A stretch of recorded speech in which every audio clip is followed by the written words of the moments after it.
Aquí transmitiendo live en IAB Conecta 2012 a través de Neurona Digital, powered by Cybercast. Y es un gusto estar con Rob Norman. Él es el CEO de Group M para Northamerica, que acaba de dar una presentación muy interesante sobre futuras tendencias.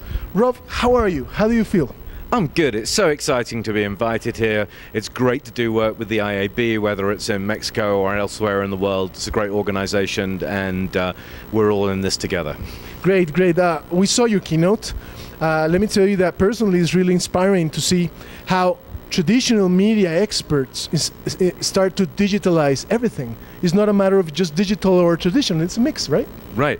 It's incredibly important, and I think that there was a time, maybe 3 or 4 years ago, when the traditional media companies, by which I mean the companies that produced and distributed the content that we thought of as entertainment and as news, were really struggling badly. They were struggling to get a model right that appealed to the consumer, and they were struggling economically because many of their sources of revenue were being taken away from them by the digital world. And when I think about what happened to the newspaper business with classified advertising for jobs and other things, a whole massive piece of highly profitable revenue was taken away from them almost overnight. And so they've really had to adapt to get into the digital world. That's very interesting. And within your keynote, you used really peculiar words that were relevant for me. You were speaking about mobility everywhere, the irony of mobile empowerment. What do you mean by that? Well, I'll start from the second part of that. The irony of mobile empowerment is that mobility means that you live your life without wires. Connected. You're not physically connected anymore. And there's an implication in that it's liberating. That surely life should be easier if you don't have to be hooked to something to make it work.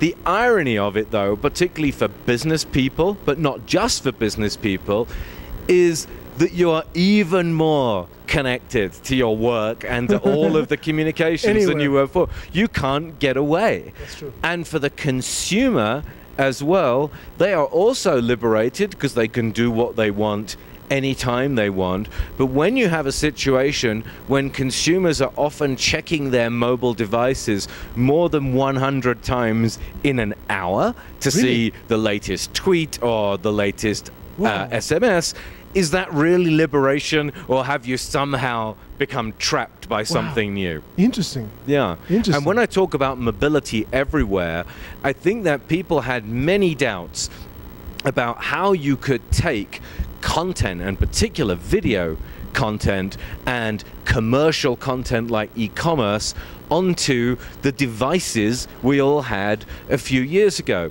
And it's important to know that it's only the 5th birthday of the iPhone. Whoa. Only 5 years. Amazing. Yeah, it really is amazing, because what the iPhone did, and all of the Android devices that followed iPhone, and now the world is divided between the Android iOS and the Apple iOS operating system, is that these devices are now extremely powerful computers.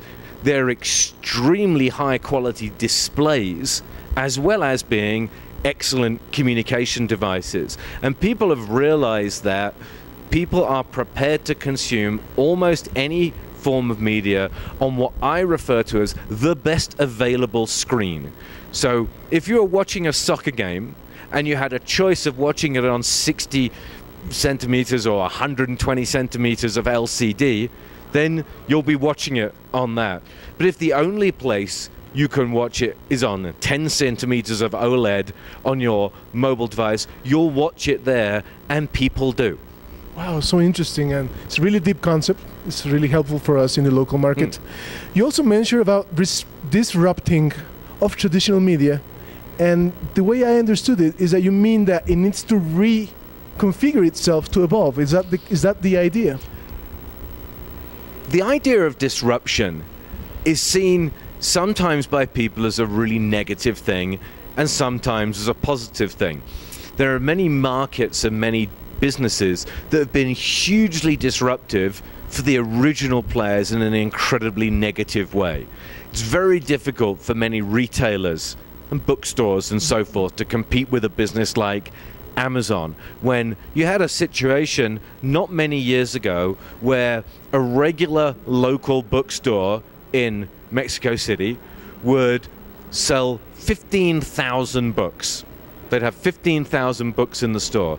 Then the superstores opened, Barnes & Noble, Borders, and so forth, and they could carry 150,000 to 200,000 books, which made it really difficult for the little guy to compete on price and choice.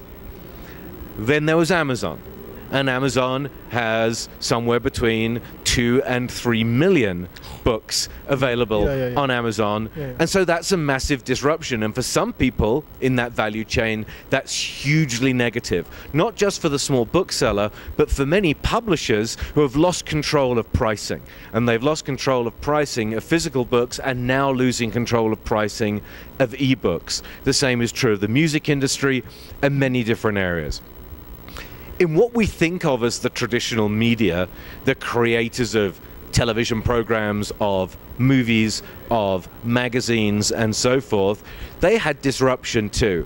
Their audiences were being eroded by online audiences, and what they've had to do is they've had to relook at the content they create and repackage it and add new things to it to create a different value proposition for customers. So if you look at the Wall Street Journal today or the New York Times today, the newspaper looks pretty much like the newspaper looked a few years ago. You look at the iPad edition of the newspaper and suddenly you're watching video on the Wall Street Journal. Interesting. And so they've reconfigured, and what they've done is they've realized that in order to counter disruption that causes destruction, they've had to disrupt their own businesses and to create creative disruption that benefits them and their customers and their advertisers. Well, that makes me think of the idea that to evolve, sometimes you need to, it hurts a little bit to evolve, right? It will hurt. Well, every species and every business has growing pains. There you go. And traditional media has had a complicated puberty, let's say. But I think now that it's growing up, and I think that now they have worked out many of the distribution challenges to put their content into many other channels and realize that the way you get value for the premium you create is by distributing it more completely, the better you're going to do. And it's a fascinating thing to me that the journalism of the New York Times, of The Guardian in England, and many other newspapers has never been read by more people in the world than it is today. Wow, amazing. And it's because it's read on many platforms, it's massively distributed, and because you don't need to go to a physical object like a newspaper or a newsstand to do that, and you can read the New York Times, as I did this morning on my iPad here in Mexico City, just as if I was at home. The New York Times had a reader today that a few years ago it wouldn't have had. Yeah, that's amazing. Just one last question. We're going to mix two questions because of time.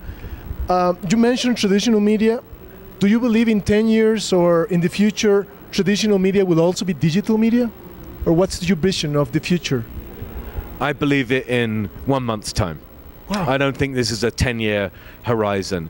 I think that every producer of content that packages that content and distributes it has to have, and many do have, an open strategy that says, I will source my content in digital forms, I will physically manufacture my content in digital forms, and I will distribute that content in digital forms, and people will find different business models for doing it. Some will take time, some will fail, but everyone will do it, and the digital divide in people's lives has gone away. They don't distinguish between their digital life and their physical life, and the digital divide in media will go away. We love that. Thank you so much. Esta fue una entrevista con Rob Norman, CEO de Group M, para Northamerica. Muchísimas gracias por su tiempo. Sigan conectados a ndradio.fm, powered by Cybercast, con todos los mejores contenidos.